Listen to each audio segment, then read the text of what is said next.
देखिए, पहली चीज जो सब जानते हैं और सबको जाननी चाहिए कि बहुत काबिल आदमी थे, बहुत अच्छे आदमी थे और जिस फील्ड में उन्होंने काम किया प्रधानमंत्री बनने से पहले और प्रधानमंत्री एज प्राइम मिनिस्टर, वो एक यूनिक चीज थी।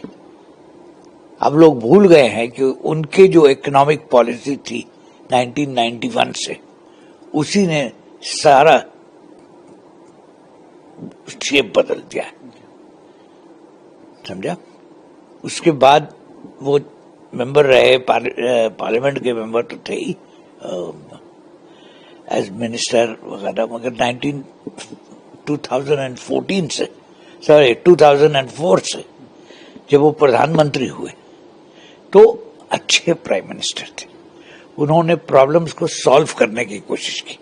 लोग बहुत बुरा भला कहते हैं कि कमजोर थे और ऐसे थे वैसे थे, कुछ नहीं। सोच समझ के कदम उठाते थे। तो उनके सामने जो प्रॉब्लम्स थे, चाहे वो डोमेस्टिक प्रॉब्लम्स हो या विदेशी पॉलिसी की प्रॉब्लम्स हो, उन्होंने सबको सुलझाने की कोशिश की।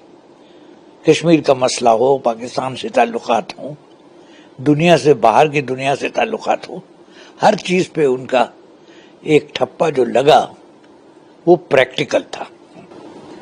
सर, मैं देख पा रहा हूँ आप भी क्योंकि इमोशनल हो रहे हैं, कोई ऐसा खास पल आप उनके साथ बिताया हुआ जो आप हमारे साथ साझा करना चाहें, उनके व्यक्तित्व को लेकर खास तौर पे? भाई देखिए, डॉक्टर साहब से मेरी मुलाकात वाइस प्रेसिडेंट बनने से पहले से थी। तब जब सीधे उधर कभी कमेटी में बैठ उनके साथ होता था या कभी ऐसे भी होता था, और उसके बाद 7 साल 2007 से 2014 तक जब भी सरकार बदली, उनके साथ बहुत करीबी कार हुए उनके साथ, इसलिए कि वो प्रधानमंत्री थे, मैं चेयरमैन राज्यसभा था।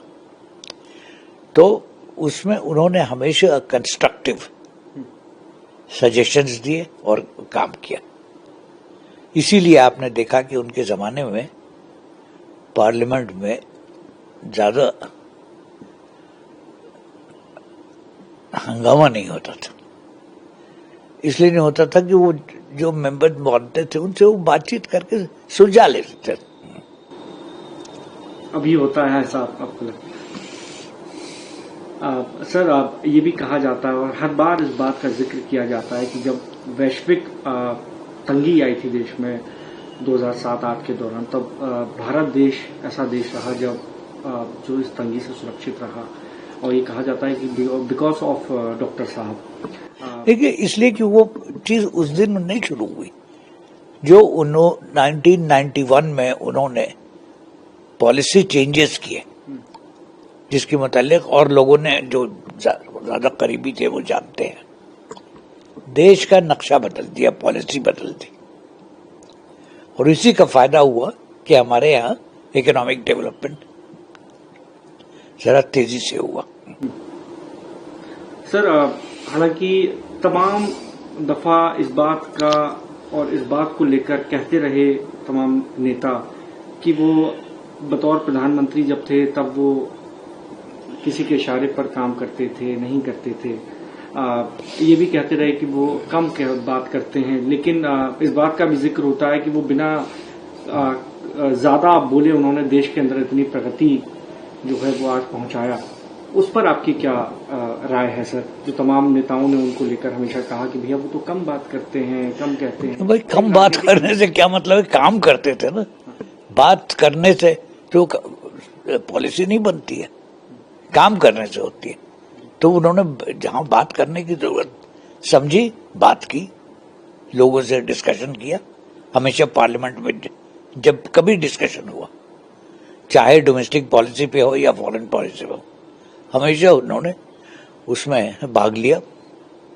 इस 10 साल को सर कैसे उनके प्रधानमंत्री के वक्त को किस तरह से ये देश याद करेगा सर? किस तरह से याद करेगा? पॉलिसी से याद करेगा, और कैसे याद करेगा? देश का के लिए बहुत बड़ा क्षति हुआ है। डॉक्टर मनमोहन सिंह ईमानदार, निष्ठावान इस तरह का नेता बिरले ही मिल सकता है जिस पर कोई आरोप नहीं लगा हो, कुछ नहीं लगा। मंत्रिमंडल में मैं उन्हीं के मंत्रिमंडल में मंत्री था, उनके नेतृत्व में, और उनका बहुत बड़ा सहयोग हमको मिला जब हम रेल मंत्री थे। उनका निधन का समाचार सुन करके गहरा आघात लगा है। ईश्वर से प्रार्थना करते हैं कि उनकी मृत आत्मा को, उनके सोल को शांति प्रदान करें और उनके शोक संतप्त जो परिवार है उनको भी शक्ति मिले। लालू जी, आप हमेशा उनके जन्मदिन पर या जब भी कुछ होता था तब फ़ोन करते थे, हम लोग को याद है, और बहुत अच्छे ताल्लुकात आपके उनके साथ हैं। बहुत अच्छा ताल्लुकात, मेरी प्रशंसा बहुत करते थे। उनके काल में ही रेलवे में भाड़ा कम किया गया, देश आगे उन्नति किया, काफ़ी उन्नति किया। 10 साल तक वो प्रधानमंत्री थे, आप लोगों को मालूम ही है। उनका नहीं रहे, बहुत तकलीफ हुआ हमको, काफ़ी तकलीफ हुआ। भगवान उनकी आत्मा को शांति प्रदान करें। Former Prime Minister Manmohan Singh passed Madam, away we are deeply saddened that a great man, a statesman, who in 1991 ushered in the economic liberalization, who put India into a different growth orbit, is no more with us. His 10 years of prime ministership, he brought simplicity to his job. And more importantly, in a tough coalition environment, he withstood and then he handled it, be it the nuclear power deal that he got it with the US. As our Honorable Prime Minister said, the economic stability that he gave, we will continue to remember this in the ensuing years. And we feel very sorry that he is no more with us. We pass our sincere condolences to his family, to all the Congress leaders and Karyakartas. Manmohan Singh ji देश के वो प्रधानमंत्री जिन्होंने देश को दुनिया के जो आर्थिक रूप से मजबूती करने के लिए फैसले होते हैं, एक वित्त मंत्री के रूप में और एक प्रधानमंत्री के रूप में देश को आर्थिक रूप से मजबूत करना, और देश में आज बहुत कुछ जो दिखाई दे रहा है वो हमारे रहे प्रधानमंत्री मनमोहन सिंह जी की वजह से ही है कि जिस तरह बाजार और आर्थिक नीतियों पे फैसला लिया, उसी का परिणाम ये है कि आज हम दुनिया में बराबर पे खड़े हैं। एक ऐसा नेता और एक ऐसा अधिकारी और एक ऐसे प्रधानमंत्री जहां जानकारी के साथ साथ अर्थशास्त्री भी थे, उनके बारे में जो कहा गया कि कम बोलते थे, कम बोलना और जिस तरह के उन्होंने फैसले लिए हैं, वो फैसले आज बता रहे हैं कि कितनी सूझबूझ के साथ उन्होंने उस समय वो फैसले लिए थे। देश को उन्होंने हर क्षेत्र में बहुत बड़े पैमाने पर बदलाव लाने के फैसले लिए हैं। पूरा देश आज दुखी भी है और उनके पुराने भाषण से लेकर के पुरानी चीज़ों को याद कर रहा है। देश के एक अच्छे प्रधानमंत्री के रूप में हमेशा वो याद किए जाएंगे। इतिहास के पन्नों में जरूर चले गए वो, लेकिन वो देश के एक अच्छे प्रधानमंत्री के रूप में हमेशा जाने जाएंगे। मैं अपनी जानिब से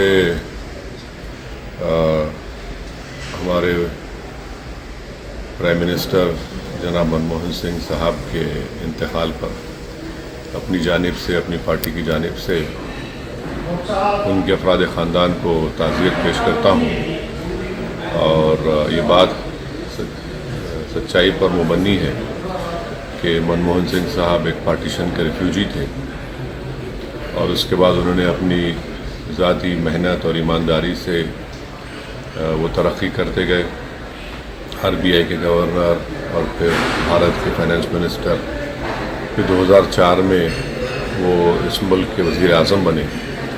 और मेरा मानना यह है कि उनके दौरे वज़ारत उज़्मा में वो एक भारत का एक पहला वज़ीर आज़म था, प्रधानमंत्री था, जिसने मार्जिनलाइज कम्युनिटीज़ और ख़ास तौर से मुसलमानों को अपलिफ्ट करने के लिए, उनको हक़ दिलाने के लिए उन्होंने बहुत कोशिशें की। और उनके इंतकाल से यकीनन हमारे वतन अज़ीज़ ने अपने एक ख़ास सपूत को खोया है। मैं तमाम मुल्क जो आज इस गम में शामिल हैं, गम में है, मैं उसमें शामिल हूँ। भारत के पूर्व प्रधानमंत्री डॉक्टर मनमोहन सिंह जी के निधन से मैं व्यक्तिगत रूप से बहुत व्यथित हूँ। वो हम सबको छोड़ करके उनका जाना न केवल देश के लिए बल्कि मेरे लिए विशेष रूप से एक बहुत महान क्षति है, अपूर्णीय क्षति है। वो सौम्यता, दिव्यता और विनम्रता के प्रतीक थे। भारत जिस समय आर्थिक चुनौतियों से गुजर रहा था, वो हमारे सामने आए वित्त मंत्री के रूप में। उन्होंने देश को आगे ले गए, उन चुनौतियों को भी हमने पार किया। और मैं कह सकता हूँ कि आर्थिक जगत के लिए या इंडियन इकॉनमी के लिए डॉक्टर मनमोहन सिंह एक आधुनिक निर्माता, आधुनिक सुधारक। मैं उनको बार बार अपनी विनम्र श्रद्धांजलि देता हूँ, उनको प्रणाम करता हूँ। उनकी महान आत्मा की शांति के लिए ईश्वर से प्रार्थना करता हूँ। धन्यवाद। देश के पूर्व प्रधानमंत्री डॉक्टर मनमोहन सिंह जी के निधन से देश ने न केवल एक कुशल राजनीतिक बल्कि देश सेवा के लिए समर्पित व्यक्तित्व और कुशल अर्थशास्त्री को खोया है। पंजाब के एक साधारण गांव, छोटे गांव से भारत के अर्थशास्त्री और प्रधानमंत्री बनने का सफर उनके समर्पण और देश की सेवा को दर्शाता है।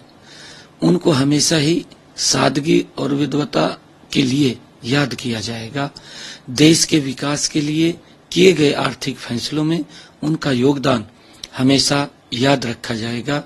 मेरी ईश्वर से प्रार्थना है कि दिवंगत आत्मा को शांति प्रदान करे और परिवार तथा प्रियजनों को इस कठिन समय में संबल दे।